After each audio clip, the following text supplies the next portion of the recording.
Good evening, students, and welcome to How to Be a Successful Distance Learner.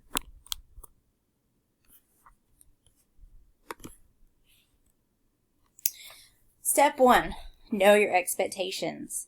You need to understand that distance learning was not created to let you go to school just whenever you feel like it. Distance learning was something that Rutherford County Schools put in place to give your parents the option to keep you home to learn during the COVID-19 pandemic. You are still expected to log into your computer every single day to check your assignments. This is actually how attendance is taken. Going forward, the county is putting some policies into place, and if you are not checking in daily, it's going to be considered absences, and it could land you in some trouble with truancy. You are still expected to turn in your assignments on time. Assignments have due dates, whether you're in school or out of school. They are due on that day by 3:30 or a penalty will be applied. At this point, most of you have now been doing distance learning for an entire 9 weeks. There is no more using the excuse, I'm still trying to get used to distance learning. We are 25% of the way through the school year. If you're not used to it now, you're just going to have to get with the program. You are expected to do tests on the assigned day between 8:30 a.m. and 3:30 p.m., school hours. While we are not making you log in to do your classes at certain times each day, you will need to do your tests during school hours. This is a testing security issue. We are having too many issues with cheating going on. Going forward, as we run into this second 9 weeks, if you choose not to do your test when you are assigned to do it, you choose to receive no credit. All right? It is an unfair issue here. The students at school have one class period to take a test. Why would it be fair to allow you to take it whenever you please? You must take it on the assigned day. You're already getting more time than they are because it's being left open an entire day for you when all they have is one class period. You need to take your test when it is assigned. Step 2, respectful communication with your teacher. Teachers are not your peers. You cannot speak to them, message them, or email them in the same manner you would contact a friend. I'm not hey yo, I'm not bruh, or any of that. I'm Mrs. Manley. That's how you need to address me. When you send me emails, they need to be respectful emails. You should not be sending me emails saying things like, I have other things to do, I have more important things to do, I've got a lot on my plate right now. That's not how it works. Okay? You're in school, you're expected to do your school during the assigned time. You need to remember that teachers have working hours. I'm at school between 7 a.m., I come in an hour and a half early every day, and 3:45 p.m. Monday through Friday.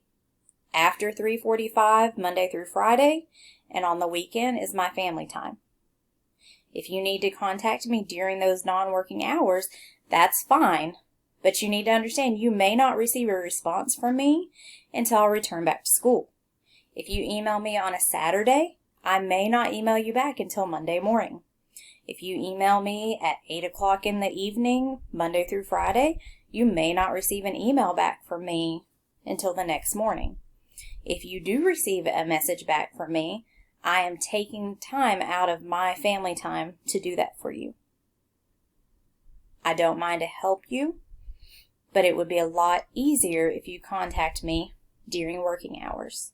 The best way for you to do that is to get in the habit of completing your schoolwork during the hours of 8:30 to 3:30. Many of you already know that you email me or send me remind messages throughout the school day, and I get back to you very quickly. I mean, like if I assign the students in class a problem to work on the board, then I immediately sit down in my chair and reply to an email or send a remind message. So if you get in touch with me during those school hours, I'm going to get back to you very quickly and do my best to help you. You need to send all of your messages through email or the Remind app. If you never signed up for Remind, then go into Kidem, scroll all the way back to week 1, and sign up. The problem is that in Kidem, I only receive an alert if you comment on an assignment. And even when you do that, it just sends me an email saying, so-and-so has commented on an assignment. And then I still have to log into Kidem. I have to search for your class. I have to search for you. Then I have to search for the assignment you commented on. And it takes a long time. If you send me a private message through Kidem, I don't even receive an email.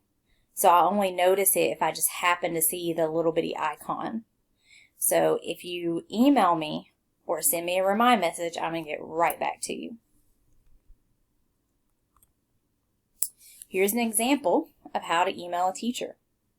Start with a subject line, 2 to 5 word summary, missing grade, homework question, late work, need some help.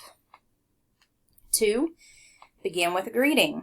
Good morning, Miss Manley. Good afternoon, Miss Manley. Hello, Miss Manley. How are you doing today, Miss Manley? Get to the point. I'm writing you tonight because I did not complete my assignment on time, and I'm hoping that you will give me some grace to get it completed. I need some assistance with number 3 on my homework, etc. 4, a closing. Thank you. Hope you're doing well. Have a nice evening. Whatever you want to say there. And then sign your name. This is how to email a teacher.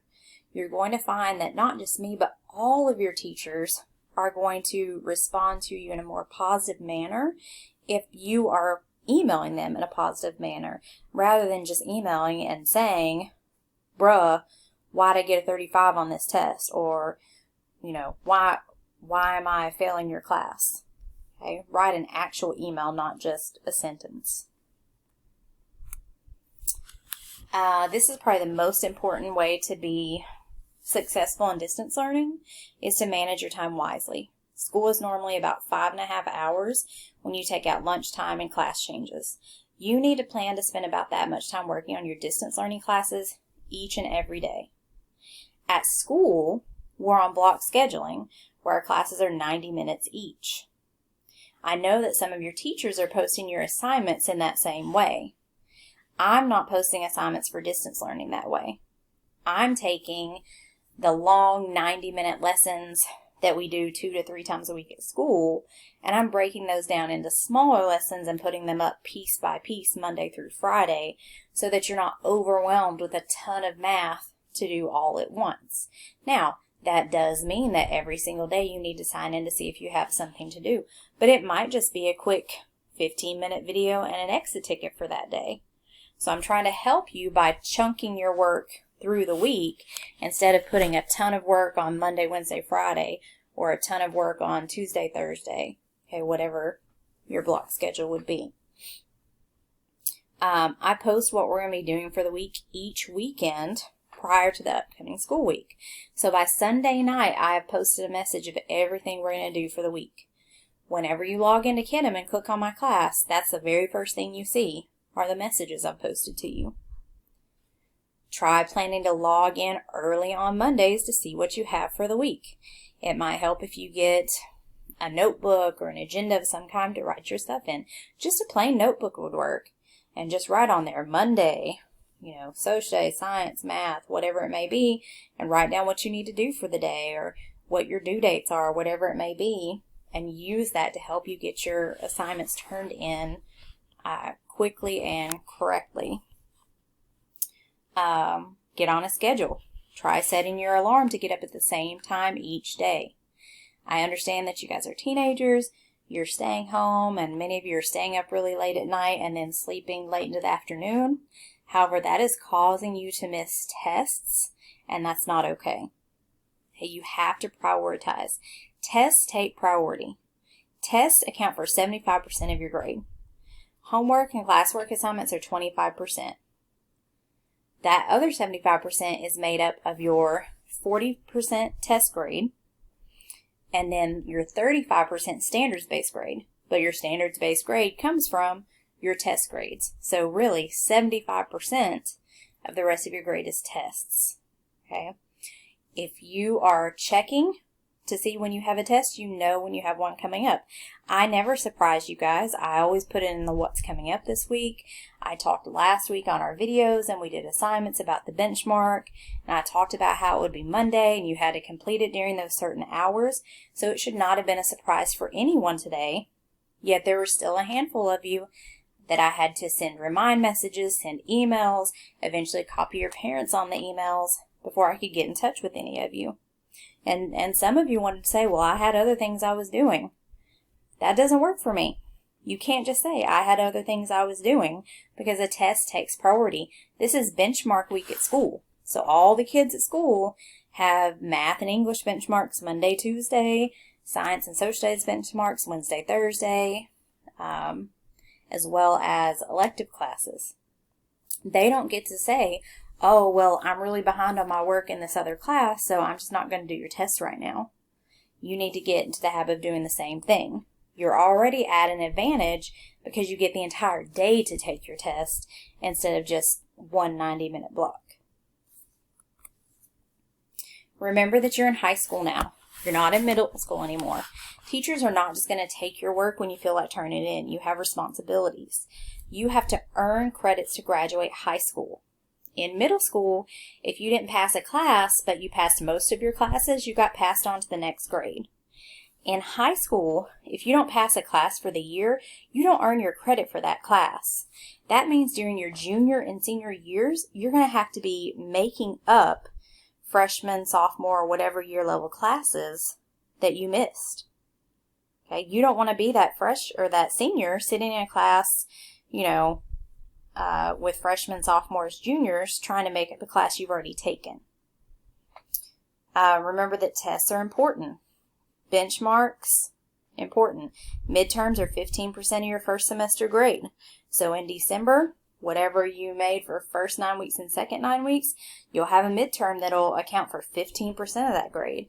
Same thing at the end of the year with finals. We have TN Ready. You have to take county benchmarks. Eventually, in a few years, you're going to be taking ACT. I know it's a lot. I know testing can be something that causes anxiety, but for now it's here, and it's an important part of your grade. Ask for help when you need it. Many of you have been doing an excellent job of contacting me and asking me for help. Please keep it up. If you are struggling and you haven't reached out to me, you're not doing your part. Your part is to help yourself by contacting me and saying, hey, Mrs. Manley, I'm struggling right now. Can we set up a Zoom? Can you make me an individual video just answering this? Can you text with me for a moment on Remind? I've done that for many students to help them, and I would be glad to do it for you. Last but not least, you guys know that the week we come back from fall break, you guys are out of school on that Tuesday. And that's because Rutherford County Schools has new district policies for distance learning expectations that are going to be announced. You need to be prepared because you may be held to higher expectations for distance learning going forward. Many things are not working, so some changes are being made. So that's something you need to prepare for. Part of that preparation involves a lot of the things that I just went over with you in this video. Managing your time wisely. Logging in each day to make sure you're not counted absent, etc. If you missed your benchmark because you did not sign on and complete it during the time of 8:30 to 3:30, it is your responsibility to contact me to see if there's anything that you can do. Have a great evening and a great rest of your week.